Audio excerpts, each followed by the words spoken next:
High বন্ধুরা, দেখো আজকে বছরের প্রথম দিনে আমরা গোপালের জন্য কি ভোগ বানাচ্ছি।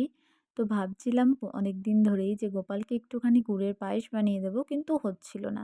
আর যেহেতু আজকে এক বিশেষ দিন, তাই ভাবলাম চলো আজকেই বানানো যাক। তো দেখো আমি পায়েসটা বানানোর জন্য দুধটাকে জাল করে নিলাম। জাল করে নিয়ে সাইডে কাজু কিশমিশটা ভিজিয়ে রেখেছিলাম। আর তারপরে চালের ভেতরে একটু ঘি মাখিয়ে যখন দুধটা ফুটে উঠলো তখন চালের ভেতরে দিয়ে দিলাম। তারপরে ২ টো এলাচ, ২ টো তেজপাতা দিয়ে দিয়েছি, ভিজানো কাজু কিশমিশটা দিয়ে দিয়েছি, সাথে একটু সন্দক নুন দিতে হয়। আসলে পুজোর খাবারে এমনি নুনটা চলে না, তাই সন্দক নুন দিয়েছি।